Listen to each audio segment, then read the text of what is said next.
बहुत समय पहले की बात है।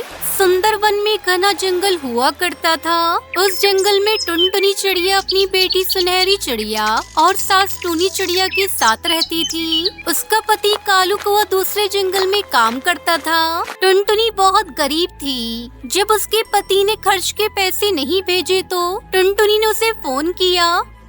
क्या बात है जी, इस महीने आपने खर्च के पैसे नहीं भेजे। माँ जी की दवाई लानी है, सुनहरी के नए कपड़े लेने हैं, घर की मरम्मत भी करनी है।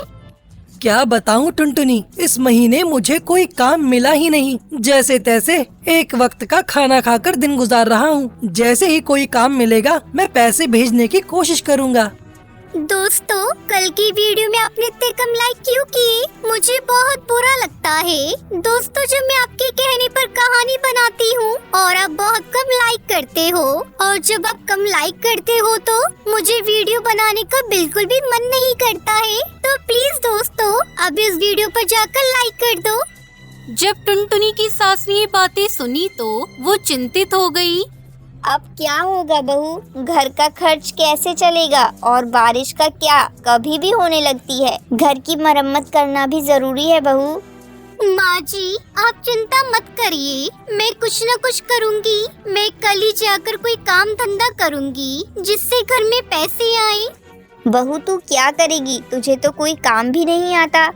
माँ जी, मैं हिम्मत नहीं हारूंगी। जो भी काम मिलेगा वो करूंगी। रात हो गई है, अब हम सो जाते हैं। सुबह आप सुनहरी को संभाल लीजिएगा, मैं काम की तलाश में जाऊंगी।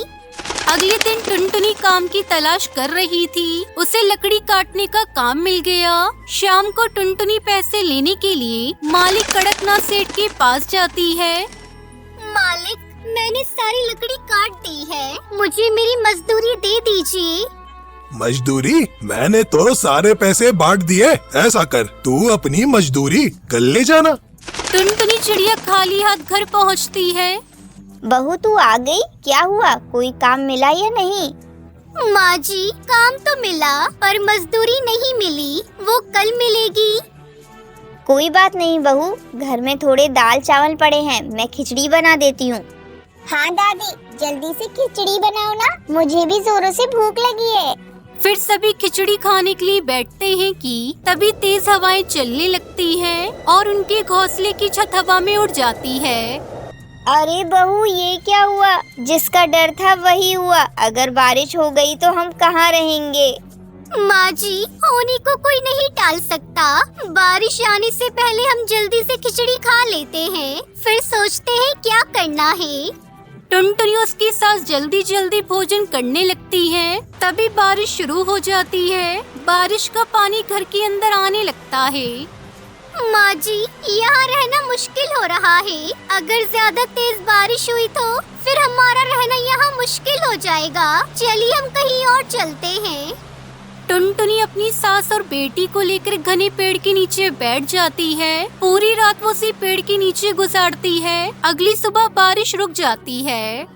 बहू, सुबह तो हो चुकी है और बारिश भी रुक गई है। अब बता क्या करना है? माँ जी, अपने घर की छत तो उड़ी चुकी है और घर भी काफी पुराना हो चुका है। क्यों ना हम इसे फिर से बनाएं? बहू, ये तू क्या बोल रही है? तुझे पता भी है घर बनाने में कितने पैसे खर्च होते हैं? हाँ माँ जी, मुझे सारी बातें पता है। हम अपना घर बांस का बनाएंगे। जंगल में बहुत सारे बांस उगे हैं, हम वहाँ से बांस लेकर आएंगे, फिर उससे अपना घर बनाएंगे। टुनटुनी उसकी सास मिलकर अपने लिए बांस का सुंदर सा घर बनाती है। दूसरे पक्षी जब टुनटुनी के बांस के घर को देखते हैं तो वो भी टुनटुनी से वैसा ही घर बनाने को कहते हैं। टुनटुनी, तुम्हारा बांस का घर तो बहुत अच्छा बना है, हमारे लिए भी ऐसा ही घर बना दो, बदले में हम तुम्हें अच्छे खासे पैसे देंगे। टुनटुनी जंगल के पक्षियों को बांस का घर बनाकर बेचने लगी और अच्छे खासे पैसे कमाने लगी। कुछ दिनों बाद कालू कौवा भी वापस घर आ गया। इस तरह पूरा परिवार खुशी खुशी रहने लगा।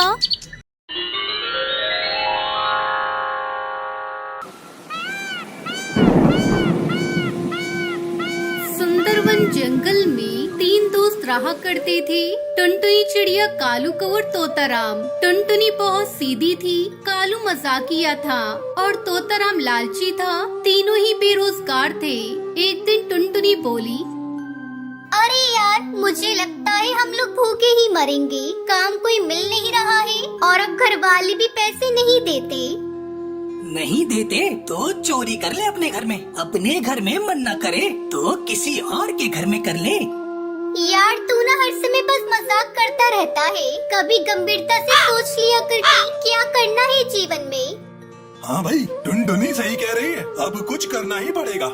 तब तक आप लोग हमारे इस वीडियो को लाइक और अगर आपने हमारे चैनल को सब्सक्राइब नहीं किया है तो जल्दी से सब्सक्राइब कर लें और कमेंट सेक्शन में जरूर बताएं कि आपको हमारी ये कहानी कैसी लगी। तीनों काम न मिलने से परेशान थे, इसलिए वह जंगल के सेठ कड़कनाथ के पास जाने की सोचते हैं। चलो हम लोग कड़कनाथ सेठ के पास चलते हैं, वो हमें कोई ना कोई काम जरूर दे देगा। हाँ, ये भी करके देख लेते हैं, पर कड़कनाथ सेठ तो बहुत कंजूस है। हाँ, लेकिन मजबूरी है, क्या कर सकते हैं। तीनों सेठ के पास जाते हैं तो सेठ कहता है, अरे तुम तीन आवारा पक्षी आज इधर कैसे आ गए? तुम लोग तो हमेशा मटर गश्ती ही करते रहते हो। हाँ सेठ, पर अब हम मटर गश्ती छोड़कर काम करना चाहते हैं, इसलिए आपके पास आए हैं। हमें कोई काम दे दो। क्या करोगे तुम लोग? आप जो भी काम दोगे वो हम कर लेंगे। ठीक है, तुम लोग मेरे जामुन के बाग में काम कर लो, पैसे भी दे दूंगा और कुछ जामुन भी ले लेना।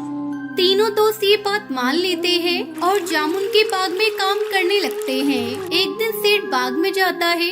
क्या हो रहा है? यहाँ सब ठीक ठाक चल रहा है ना? हाँ सेठ, काम तो बहुत अच्छा चल रहा है। इस बार जामुन तो बहुत अच्छे हुए हैं। ऐसा मत बोल, नजर लगाएगा। अपना काम कर, फालतू बातें मत कर। सॉरी सेठ जी। अंग्रेज चले गए, ये ससुरा सॉरी छोड़ गए। तभी टुनटुनी सेठ से कहती है, सेठ जी, 1 महीना पूरा होने वाला है, हमारे पैसे तैयार रखना। अरे मैं क्या कहीं भागा जा रहा हूँ? और अभी महीना भी नहीं हुआ, जब महीना होगा तब बोलना। ठीक है सेठ जी। सेठ वहाँ से चला जाता है और तीनों आपस में बातें करने लगते हैं। मुझे तो लग रहा है ये सेठ हमारे पैसे हड़पने के चक्कर में है, वो हमें पैसे नहीं देगा। क्या बकवास कर रहा है तू? सेठ जी ऐसा नहीं करेंगे, बल्कि वो तो हमें बहुत सारे जामुन भी देंगे। तू बेवकूफ है, पूरा जंगल जानता है सेठ कितना बड़ा कंजूस है। तू ही बता इसे टुनटुनी। हाँ यार, सेठ है तो कंजूस, पर मुझे लगता है वो हमारा मेहनताना जरूर देगा। कुछ समय बीतता है और 1 महीना पूरा हो जाता है। महीना पूरा होते ही कालू, टुनटुनी और तोताराम सेठ के पास जाते हैं और अपनी मजदूरी मांगते हैं। पैसे दे दीजिए। कैसे पैसे? कैसे पैसे? क्या मतलब? जो हमने काम किया है महीना भर, उसके पैसे और जामुन भी। अच्छा, हाँ मैं भूल गया था। ये लो अपने रुपए और जामुन। सेठ उन तीनों को 500 रुपए देता है और बहुत जरा से ही जामुन देता है। तो कालू कहता है, सिर्फ 500 रुपए? हमने महीना भर इतना काम किया है, उसके सिर्फ 500 रुपए? हाँ तो क्या है? तुम्हें क्या लाखों रुपए चाहिए? चुपचाप रख लो, वरना ये भी नहीं मिलेंगे। पर ये तो गलत है सेठ जी। क्या गलत है? मैंने क्या तुमसे कहा था कि मैं हजारों रुपए दूंगा? है?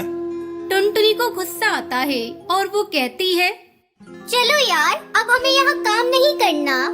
तोताराम तो टुनटुनी के साथ चल देता है, पर कालू रुक जाता है।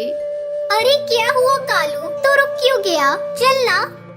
मैं कहीं नहीं जाऊंगा। सेठ जी जितने भी रुपए दे रहे हैं, कुछ तो मिल रहा है। तुम लोगों के साथ तो मैं आवारा घूमूंगा। जाओ यहाँ से तुम लोग। कालू तो ये क्या बोल रहा है? तो पैसों के लिए अपने दोस्तों का साथ छोड़ देगा? अरे रहने दे टुनटुनी, इसकी आंखों पर पैसों की पट्टी बंध गई है, अब वो नहीं सुनने वाला। दोनों दोस्त वहाँ से निकल जाते हैं और रास्ते में तभी एक बूढ़ा पक्षी उनके पास आता है और कहता है, बच्चों, मैंने 1 हफ्ते से कुछ नहीं खाया, मुझे कुछ खाने को दे दो। ये लीजिए बाबा, जामुन खा लीजिए, हमारे पास बस यही है। अगर आपको कुछ और खाना हो तो बताइए, मैं आपको खरीद कर भी खिला सकती हूँ। मेरे पास थोड़े पैसे भी है। वो दोनों बूढ़े बाबा को पेट भरकर खाना खिलवा देते हैं। खाना खाकर बूढ़ा बाबा कहता है, बेटा, तुमने इस बूढ़े का पेट भरा है। तुमने जो मुझे कुछ जामुन दिए थे, ये उसके बीज हैं। इनको रख लो। मेरा आशीर्वाद है, इससे निकलने वाला पेड़ तुम्हारी सफलता का कारण बनेगा। टुनटुनी और तोताराम उन बीजों को लेकर वहाँ से चले आते हैं और उन बीजों को एक ऐसी जगह पर बोते हैं जहाँ पर कोई आता जाता नहीं था। जब वो अगले दिन लौटकर उस जगह पर आते हैं तो देखते हैं कि वहाँ पर एक बहुत बड़ा सा जामुन का पेड़ निकल आया था। हमने कल तो यहाँ बीज डाले थे और आज इतना बड़ा पेड़ निकल आया। क्या इसका मतलब ये जादुई पेड़ है? हाँ यार, मुझे तो ऐसा ही लगता है। चलो कुछ मांग कर देखते हैं इससे। टुनटुनी और तोताराम उस पेड़ से ढेरों चीजें मांगते हैं और वो पेड़ उनको देता चला जाता है। वो लोग बहुत खुश हो जाते हैं कि उनको एक जादुई पेड़ मिल गया है और अब वो सफल हो जाएंगे। बाबा की कही बात सच हो गई थी। बाबा ने सही कहा था, ये तो जादुई पेड़ है और अब हमें सफल होने से कोई नहीं रोक सकता।